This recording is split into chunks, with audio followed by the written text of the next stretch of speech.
ಮಾಜಿ ಪ್ರಧಾನಿ ಎಚ್.ಡಿ. ದೇವೇಗೌಡ ಹಾಗೂ ಮಾಜಿ ಸಚಿವ ಎಚ್.ಡಿ. ರೇವಣ್ಣ ಅವರನ್ನು ಸಮಾರಂಭವೊಂದರಲ್ಲಿ ಹಾಡಿ ಹೊಗಳುವ ಮೂಲಕ ಹಾಸನ ಜಿಲ್ಲಾ ಉಸ್ತುವಾರಿ ಸಚಿವ ಕೆ.ಎನ್. ರಾಜಣ್ಣ ಕಾಂಗ್ರೆಸ್ ಮುಖಂಡರಲ್ಲಿ ಅಚ್ಚರಿ ಮೂಡಿಸಿದ್ದಾರೆ. ಭಾನುವಾರ ಮಧ್ಯಾಹ್ನ 2 ಗಂಟೆಯ ಸಮಯದಲ್ಲಿ ಚನ್ನರಾಯಪಟ್ಟಣ ತಾಲೂಕಿನ ಗೂಳಿಹೊನ್ನೇನಹಳ್ಳಿ ಗೇಟ್ನಲ್ಲಿ ನಿರ್ಮಾಣವಾಗಿರುವ ನುಗ್ಗೇಹಳ್ಳಿ ಮೊರಾರ್ಜಿ ವಸತಿ ಶಾಲೆಯ ಕಟ್ಟಡ ಉದ್ಘಾಟನಾ ಸಮಾರಂಭದಲ್ಲಿ ಪಾಲ್ಗೊಂಡು ಮಾತನಾಡಿದ ಅವರು, ದೇವೇಗೌಡರ ಶ್ರಮದಿಂದ ಹಾಸನ ಬೆಂಗಳೂರು ರೈಲ್ವೆ ಮಾರ್ಗ ಸೇರಿ ಹಲವು ಅಭಿವೃದ್ಧಿ ಕಾರ್ಯಕ್ರಮಗಳಾಗಿವೆ.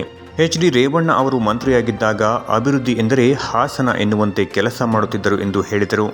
ಹಾಸನ ಜಿಲ್ಲೆ ಉಸ್ತುವಾರಿ ಸಚಿವರಾಗಿ 2 ವರ್ಷಗಳಾದರೂ ದೇವೇಗೌಡರ ಕುಟುಂಬದ ಬಗ್ಗೆ ಒಮ್ಮೆಯೂ ಕೂಡ ಹೊಗಳಿಕೆ ಮಾತನಾಡದ ರಾಜಣ್ಣ ಅವರ ಬದಲಾದ ಶೈಲಿ ಕಂಡು ವೇದಿಕೆಯಲ್ಲಿದ್ದ ಸಂಸದ ಶ್ರೇಯಸ್ ಪಟೇಲ್ ಸೇರಿ ಸ್ಥಳೀಯ ಕಾಂಗ್ರೆಸ್ ಮುಖಂಡರು ಮುಜುಗರಕ್ಕೀಡಾದರು. ಇನ್ನು ವೇದಿಕೆ ಮುಂಭಾಗದಲ್ಲಿದ್ದ ಜೆಡಿಎಸ್ ಕಾರ್ಯಕರ್ತರು ಚಪ್ಪಾಳೆ ಹೊಡೆಯುವ ಮೂಲಕ ಸಂತಸ ವ್ಯಕ್ತಪಡಿಸಿದರು.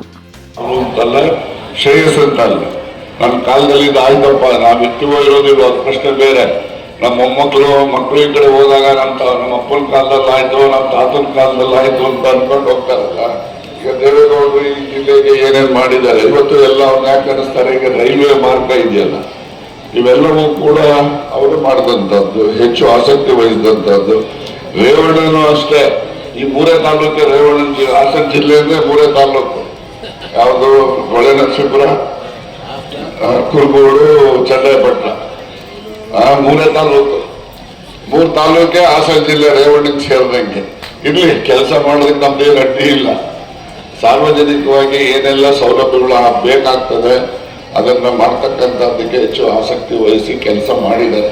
ಆದ್ರೆ ನಾನು ಆ ಕಡೆ ಮಾಡಿಲ್ಲ, ಇಲ್ಲಿ ಮಾತ್ರ ಮಾಡಿದ್ದಾರೆ ಅಂತ ಆರೋಪ ಮಾಡಿದ್ರು ಅಂತೇಳಿ ಯಾರು ಭಾವನೆ ಮಾಡಬಾರ್ದು.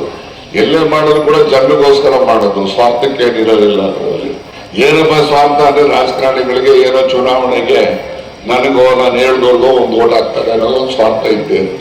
ಯಾರ ರಾಜಕಾರಣಿ ಕೂಡ ಓಟಿನ ಸ್ವಾರ್ಥ ಇಲ್ಲದೆ ಯಾರು ಕೆಲಸ ಮಾಡಲ್ಲ, ನನ್ನ ಒಳಗೊಂಡದ್ದು. ಹಾಗಾಗಿ ಜನಪರವಾಗಿ ಕೆಲಸ ಮಾಡಿದಂಥವ್ರು ಎಲ್ರಿಗೂ ಕೂಡ ನಾನು ಅಭಿನಂದನೆಗಳನ್ನು ಸಲ್ಲಿಸ್ತೇನೆ.